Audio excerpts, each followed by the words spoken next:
नमस्ते एवरीवन, स्वागत है आपका आपके अपने चैनल नीट फ्लिक्स पे। आज से हम स्टार्ट करने वाले हैं ऑर्गेनिक केमिस्ट्री। आज का जो लेक्चर है वो होने वाला है एक इंट्रोडक्शन टू ऑर्गेनिक केमिस्ट्री। तो हम चीज़ों को बहुत बेसिक से पढ़ने वाले हैं। We are going to start from very scratch.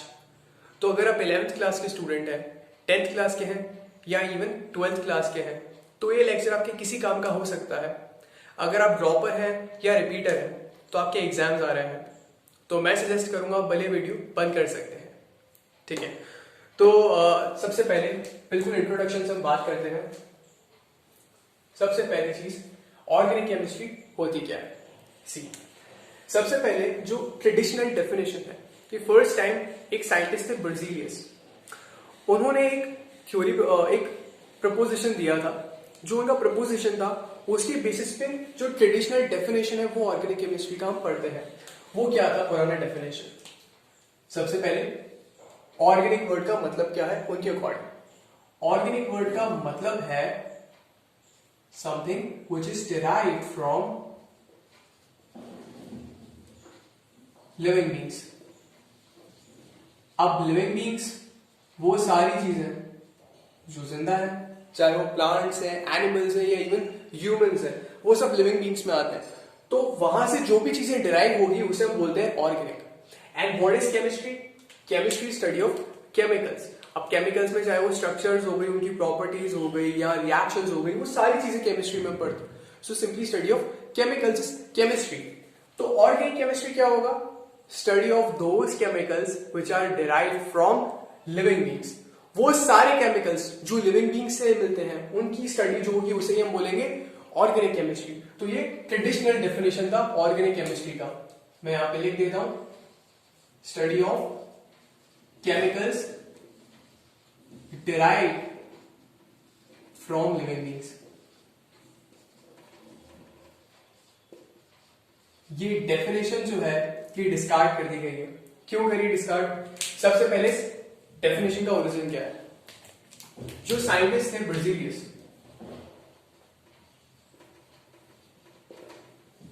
ये वही साइंटिस्ट है जिन्होंने एलिमेंट्स के सिंबल्स भी दिए थे उन्हें। बर्जीलियस ने क्या बोला कि एक वाइटल फोर्स चाहिए होता है। What we need a vital force. और इस वाइटल फोर्स से क्या होगा ये इंपॉर्टेंट है। ये वाइटल फोर्स से बनेंगे organic compounds. Obviously organic compounds अब क्या होंगे?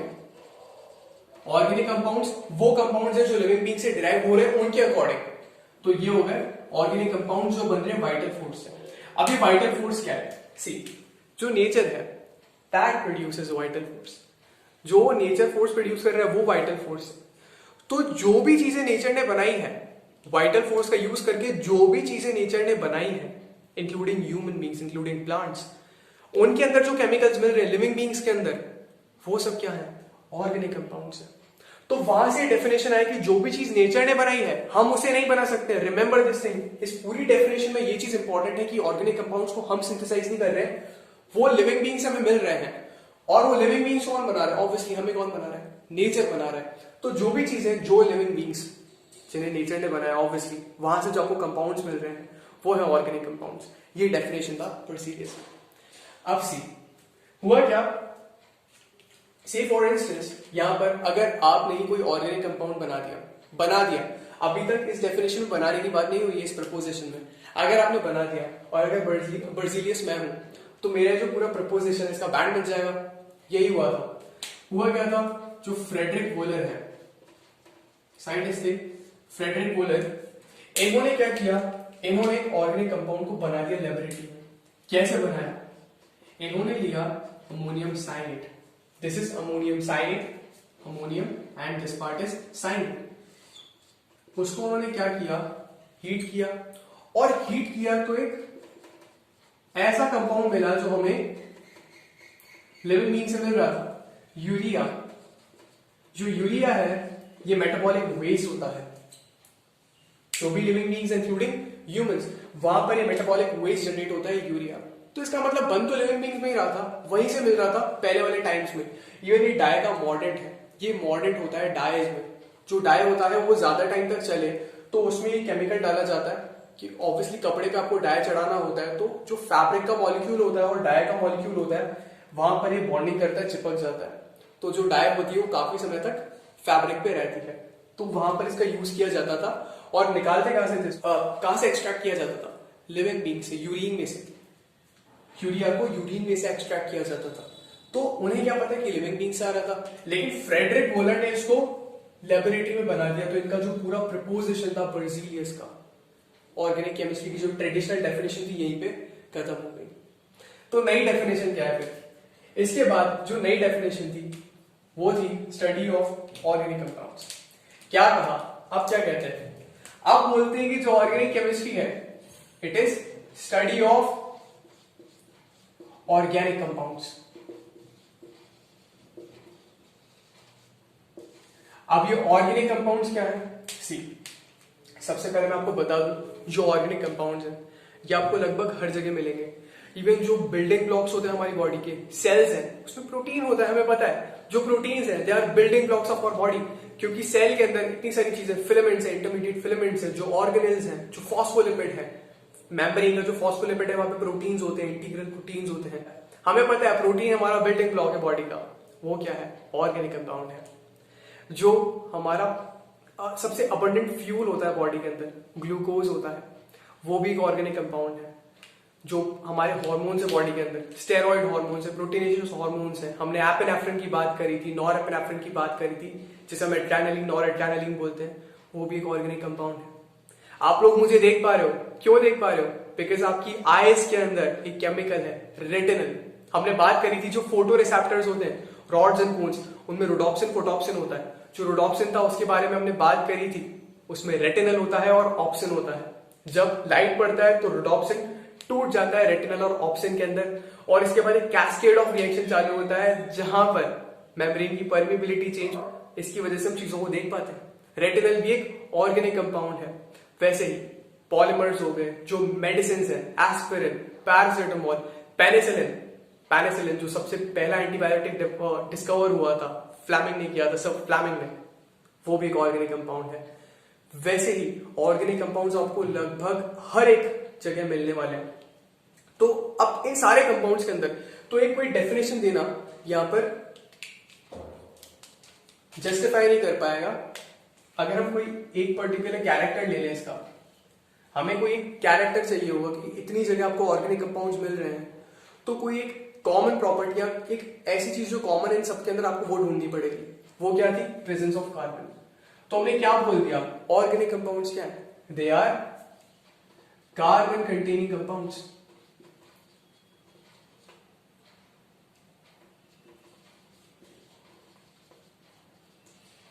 तो अब ऑर्गेनिक केमिस्ट्री की डेफिनेशन क्या हुई? Study of carbon containing compounds. ये सिंपल सी डेफिनेशन है जो हम आज यूज करते हैं कि study of carbon containing compounds is organic chemistry. So अब इसी के साथ हम आगे जाएंगे इस लेक्चर में और हम देखेंगे कि ऑर्गेनिक कंपाउंड्स को रिप्रेजेंट कैसे करते हैं। तो सबसे पहले कार्बन की आपको कुछ प्रॉपर्टीज पता होनी चाहिए, जिन प्रॉपर्टीज का हम यूज करने वाले हैं यहाँ पर जब भी हम ऑर्गेनिक कंपाउंड्स बनाएंगे, बात करेंगे उनके बारे में, तो ये सारी प्रॉपर्टीज हम यूज करेंगे। सबसे पहले कुछ जनरल आइडिया कार्बन के बारे में जो आपको होना चाहिए। ये सबको पता है कि कार्बन का एटॉमिक नंबर होता है 6। एटॉमिक नंबर को हम जी से रिप्रेजेंट करते हैं। इसका जो एटॉमिक मास होता है ए से रिप्रेजेंट करते हैं, वो होता है 12 AMU। जो इसका इलेक्ट्रॉनिक कॉन्फ़िगरेशन होता है वो क्या होता है?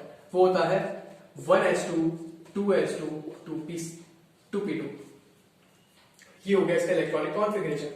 ये कुछ बेसिक चीजें हमको जो कार्बन की पता होनी चाहिए। अब वो प्रॉपर्टीज कार्बन की जो उसे यूनिक बनाती है। ऐसा क्या है कार्बन में जो इतने सारे कंपाउंड्स बनाता है? तो वो ये प्रॉपर्टीज है कार्बन की। तो सबसे पहली प्रॉपर्टी वो है कैटिनेशन। जो कार्बन है इट कैटिनेट्स। कैटिनेशन का मतलब क्या है? खुद ही के साथ बॉन्ड बनाना is known as catenation. The tendency to make bond with itself. The atom is making bond with the same kind of atom. That is catenation. तो कार्बन क्या करेगा? कार्बन का एक एटम दूसरे कार्बन के एटम के साथ बॉन्ड बना रहा है, यही कैटिनेशन है। अब सवाल ये है क्या कैटिनेशन सिर्फ कार्बन करता है?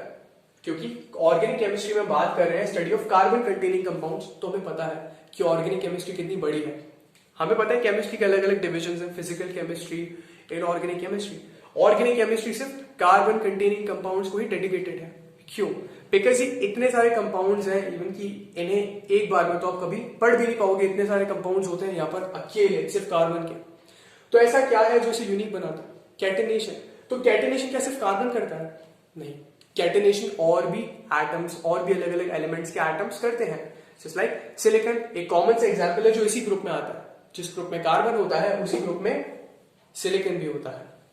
सिलिकॉन भी कैटेनेट करता है, लेकिन जो सिलिकॉन होता है उसका कैटेनेशन का टेंडेंसी सिर्फ इतना होता है कि वो एक साथ 4 एटम्स या 5 एटम्स एक चेन में आ सकते हैं। मतलब एक सिलिकॉन एटम दूसरे सिलिकॉन एटम के साथ बॉन्ड बनाएगा, दूसरा तीसरे के साथ बनाएगा, तीसरा चौथे के साथ, चौथा पांचवे के साथ। उसके आगे आप अगर सिलिकॉन की चेन देखोगे, अगर वो फिर से सिलिकॉन के साथ बॉन्ड बनाएगी तो कंपाउंड अनस्टेबल होता है। लेकिन ऑर्गेनिक कंपाउंड ऐसे नहीं होते हैं। चाहे चेन में कितने भी कार्बन हो, इवन कुछ चेन्स हम देखेंगे कंपाउंड जैसे पॉलीमर्स जहां पे 100s, 200s, thousands of carbon atoms हैं और वो स्टेबल रहते हैं।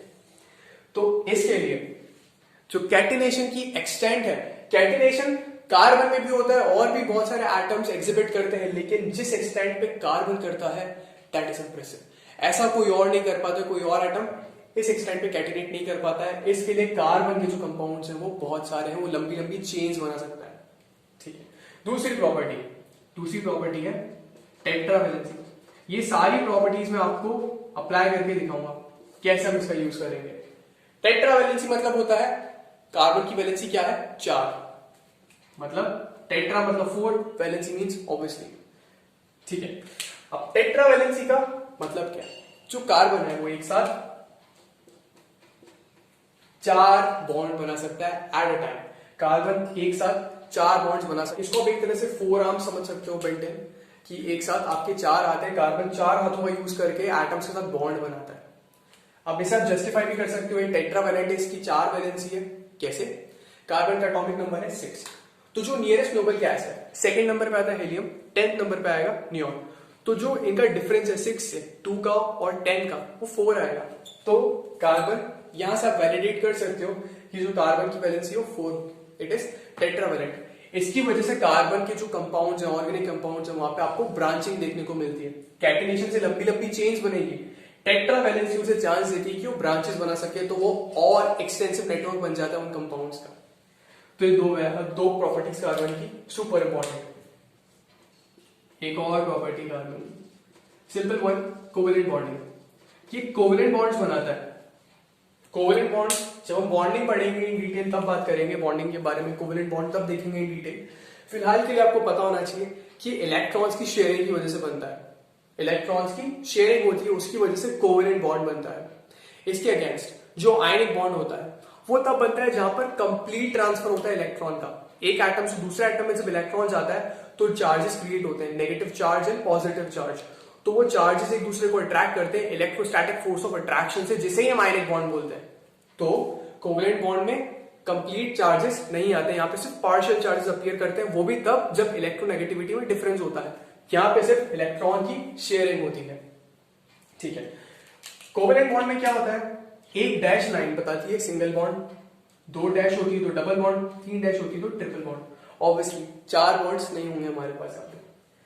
ठीक है। अब ये तो हो गया बेसिक्स। अब इन बेसिक्स को अप्लाई करेंगे। सबसे पहले देखते हैं कि जो कंपाउंड्स है उन्हें हम रिप्रेजेंट कैसे करते हैं। सबसे पहले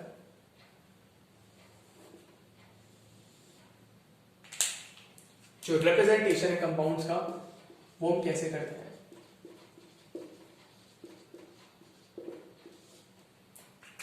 सबसे पहला रिप्रेजेंटेशन होता है द मोस्ट बेसिक, जिसके बारे में आपको ऑलरेडी पता होगा, वो होता है मॉलिक्यूलर फॉर्मूला। जैसे कोई कंपाउंड ले लेता हूं, ब्यूटेन ले लेते हैं। ओके, ब्यूटेन ले लेते हैं। जो ब्यूटेन होता है ये एक ऑर्गेनिक कंपाउंड है। इसका मॉलिक्यूलर फॉर्मूला होता है C4H10। आप फिलहाल के लिए सिर्फ जस्ट ट्रस्ट मी कि ये ब्यूटेन का मॉलिक्यूलर फॉर्मूला है। कहां से है वो मैं आपको जरूर बताऊंगा आगे वाले लेक्चर्स में।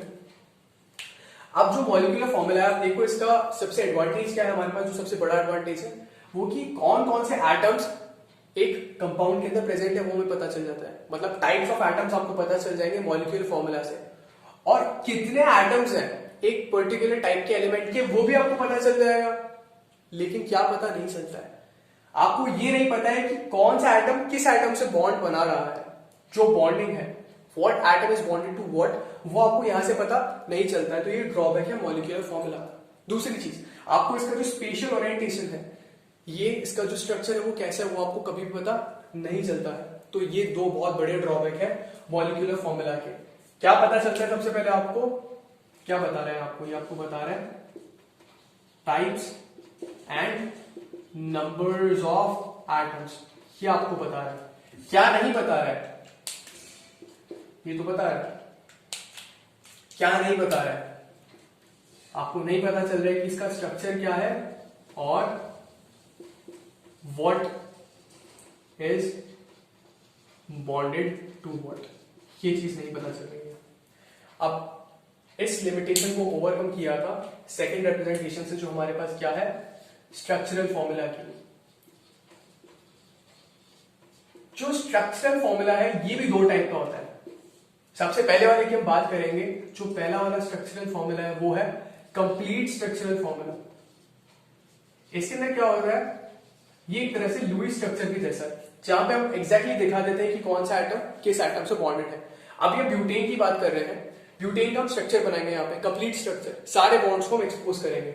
सबसे पहले ब्यूटेन में कितने कार्बन एटम्स है, 4। अब हमें पता है कि कार्बन कैटिनेट करता है, तो मैं यहाँ पे 4 कार्बन के एटम्स बना रहा हूं, और क्योंकि कार्बन खुद के साथ बॉन्ड बनाता है तो मैं इनके बॉन्ड्स बना रहा हूं एक दूसरे से। ये हो गया कैटिनेशन। अब नेक्स्ट प्रॉपर्टी कार्बन की क्या थी, टेट्रावेलेंसी। अब कार्बन टेट्रावेलेंट है, मतलब 4 आर्म्स की तरह 4 हाथ यूज करेगा बॉन्डिंग के लिए। तो मैं कार्बन को पहले नंबर दे देता हूं, ये फर्स्ट कार्बन है, सेकंड कार्बन है, थर्ड कार्बन है, फोर्थ कार्बन है। एक बॉन्ड बता रहा है एक वैलेंसी। जो फर्स्ट और फोर्थ कार्बन है टर्मिनल कार्बन है, इन्होंने एक बॉन्ड बना रखा है। आप देख सकते हो फर्स्ट कार्बन का सेकंड कार्बन के साथ एक बॉन्ड है, फोर्थ कार्बन का थर्ड कार्बन के साथ एक बॉन्ड है। तो इनकी कितनी वैलेंसी फ्री होगी, 4 में से 3 वैलेंसी फ्री होगी। वैसे ही फोर्थ का भी यही होगा, लेकिन जो सेकंड और थर्ड कार्बन है इन्होंने 2-2 बॉन्ड बना रखे, आप देख सकते हो 2-2 बॉन्ड बना रखे, तो इनकी 4 में से 2 वैलेंसी फ्री होगी। अब जो इनकी लास्ट वैलेंसी फ्री, जो इनकी वैलेंसी अभी फ्री है यहाँ पे, अब इसके अंदर जो बचे हाइड्रोजन है वो आप फिल कर दो।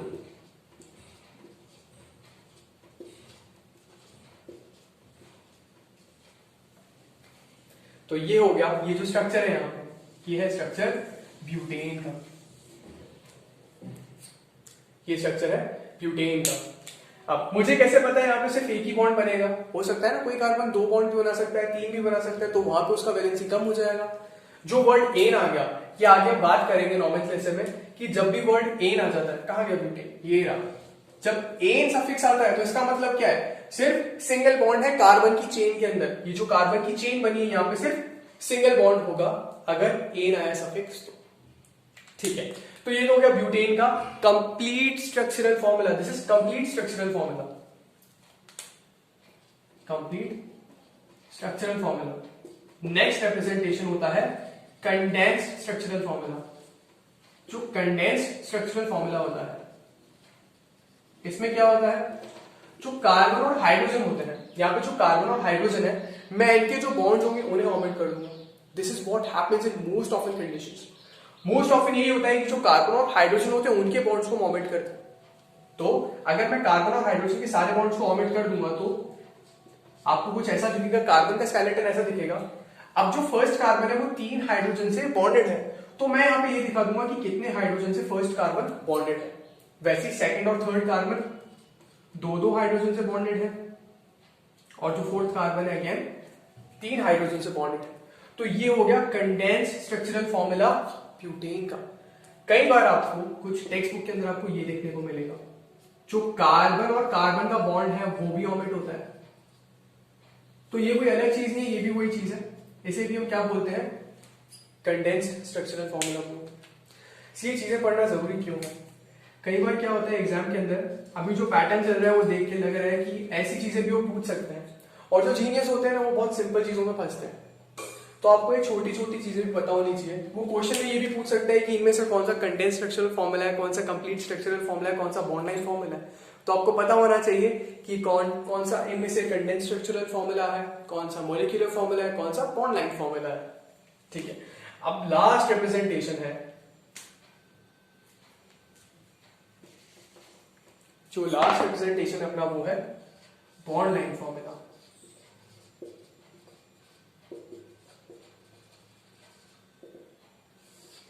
जो बॉन्ड लाइन फॉर्मूला होता है, इसमें क्या होता है, पहले मैं आपको ब्यूटेन का बॉन्ड लाइन फॉर्मूला बना के दिखाता हूं। ब्यूटेन का बॉन्ड लाइन फॉर्मूला होगा ये, एक जिगजैग सी लाइन। तो रूल क्या है, जहां पर भी बेंड आएगा, जो ये जिगजैग पैटर्न है, जहां पर भी बेंड है, दो जगह बेंड है, जहां पर भी बेंड होगा वहां पे हमें पता है क्या होगा, कार्बन होगा। और जो टर्मिनल पोजीशंस होती है, अगर वहां पे कुछ भी बॉन्डेड नहीं है, आगे हम देखेंगे फंक्शनल ग्रुप्स भी होते हैं, वो हेटेरो एटम्स होते हैं, नाइट्रोजन हो जाएगा, ऑक्सीजन हो जाएगा, सल्फर हो जाएगा। अगर वो प्रेजेंट होते हैं फंक्शनल ग्रुप्स अलग से, तो उन्हें रिप्रेजेंट किया जाता है यहाँ पे। फॉर एग्जाम्पल यहाँ पे अगर OH होता है, एल्कोहल होता है इस टर्मिनल पोजीशन पे, अगर इस चेन में ये ब्यूटेन नहीं है, लेकिन मान लो कि मेरे पास कोई फॉर्मूला होता, कोई केमिकल होता ऐसा,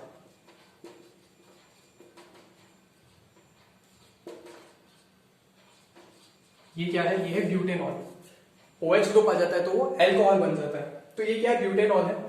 अगर OH आ रहा है कोने पर तो मैं OH को तो ऐसे रिप्रेजेंट करूंगा, लेकिन अगर यहाँ पे कुछ भी नहीं है टर्मिनल पोजीशन पे, तो मुझे पता है वहां पे क्या है, CH3 ग्रुप है, मेथिल ग्रुप है। ये इंपॉर्टेंट है, अगर टर्मिनल पोजीशन पे कुछ भी नहीं है तो वो क्या है, मेथिल ग्रुप है। कोई फंक्शनल ग्रुप है तो उसको आपको अलग से लगाना पड़ता है, जैसे यहाँ पे अभी कुछ भी नहीं है तो मुझे पता है यहाँ पे क्या होगा, CH3 होगा। लेकिन अगर मैं यहाँ पे लगा देता हूँ OH, तो मुझे पता है यहाँ पे क्या है, फंक्शनल ग्रुप और आ गया। अब सवाल ये कि आपको कैसे पता चलेगा कितने हाइड्रोजन है। यहाँ पर ये चीज इंपॉर्टेंट है कि आपको पता होना चाहिए टेट्रावैलेंसी क्या होती है। यहाँ पर अपने एप्लीकेशन आता है टेट्रावैलेंसी का, कि यहाँ पे सेकंड पोजीशन और थर्ड पोजीशन पे बेंड है, हमें पता है कार्बन है, लेकिन कार्बन की कितनी वैलेंसीज है जो हाइड्रोजन को संभाल रही है। एक पोजीशन, एक बॉन्ड बना रखा है, जो ये लाइंस आप देख रहे हो, ये लाइंस एक्चुअली बॉन्ड्स हैं। एक लाइन मतलब सिंगल बॉन्ड, तो हो क्या रहा है, सेकेंड कार्बन ने एक लाइन बना रखी है टर्मिनल वाले, हमें पता है यहाँ पे मैथिल ग्रुप है, नहीं दे रखा है, हमें पता है मैथिल ग्रुप है, तो एक बॉन्ड तो उसने यहाँ पे कार्बन से बना रखा है, मैथिल ग्रुप के कार्बन से, और सेकंड कार्बन ने एक बॉन्ड बना रखा है जो थर्ड नंबर पे बेंट है कार्बन का, वहां पर। तो कितनी वैलेंसीज ऑलरेडी ऑक्यूपाइड है, दो। कितनी वैलेंसीज फ्री होगी अगर कार्बन टेट्रावैलेंट है, दो। तो दो हमें पता है ब्यूटेन है, तो क्या होगा, हाइड्रोजन ही आना है। तो यहाँ पे जो दो और मेंशन नहीं कर रखे हैं, कार्बन और हाइड्रोजन के बॉन्ड ओमिट है, यहां पर वो दो हाइड्रोजन होंगे। इवन हाइड्रोजन भी ओमिट है, तो आपको पता होना चाहिए यहाँ पे हाइड्रोजन है। वैसे ही थर्ड कार्बन के लिए भी चीज अप्लाई होती है। तो ये है बॉन्ड लाइन फॉर्मूला। अब एक लास्ट एक एग्जांपल हम ले लेते हैं एक और कंपाउंड का, वहां से ये चीज क्लियर हो जाएगी कि होता क्या है।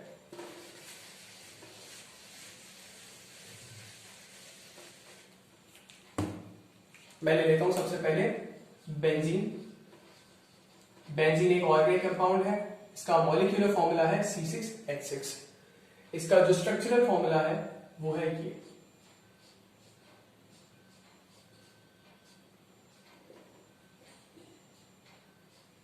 ये है डबल बॉन्ड। जो मैंने यहां पे बनाया ये क्या है, ये है डबल बॉन्ड, और ये सारे कार्बन एक एक हाइड्रोजन से बॉन्डेड है।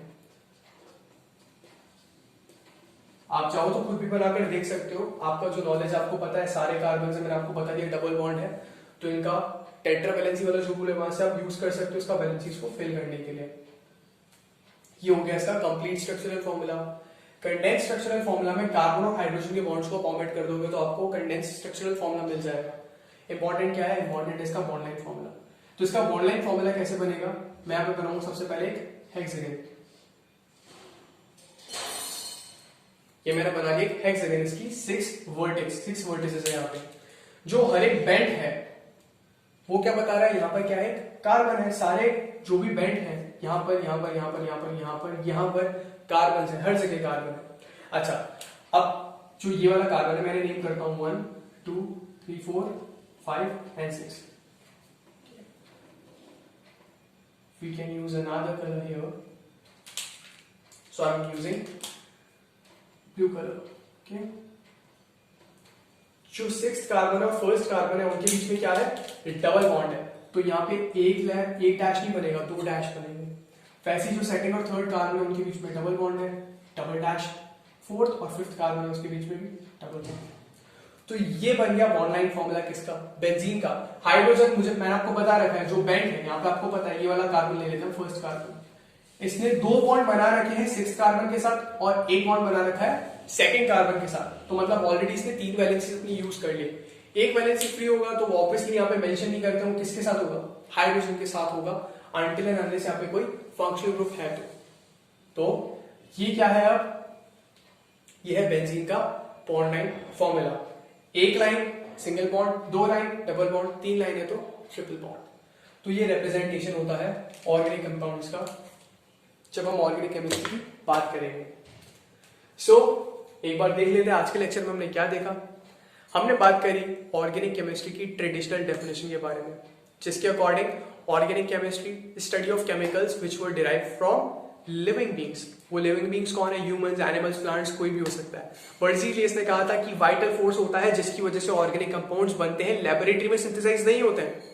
तो नेचर ऑब्वियसली कैसे बनाएगा, लिविंग बींग्स को बनाएगा, तो उनके अंदर जो कंपाउंड्स हैं वो ऑर्गेनिक कंपाउंड्स हैं।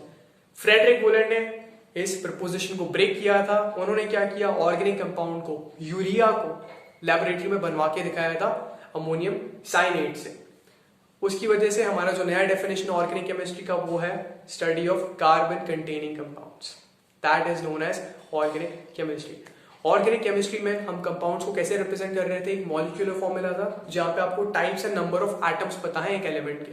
उसके बाद हमने उसका स्ट्रक्चरल फॉर्मूला बनाया जो कि कंप्लीट हो सकता है ऐसा या फिर कंडेंस्ड हो सकता है ऐसा। कंप्लीट स्ट्रक्चरल फॉर्मूला को स्केलेटल फॉर्मूला भी बोलते हैं, तो ये भी हमें याद होना चाहिए। लास्ट था बॉन्ड लाइन फॉर्मूला, जहां पे हम एक जिगजैग लाइन बना रहे थे, लाइंस का यूज कर रहे थे कंपाउंड को बनाने के लिए, जहां पर बेंट बता रहा था कि वहां पर कार्बन है और जो टर्मिनल पोजीशन थी वहां पे मैथल ग्रुप था। So that is all for today, thank you.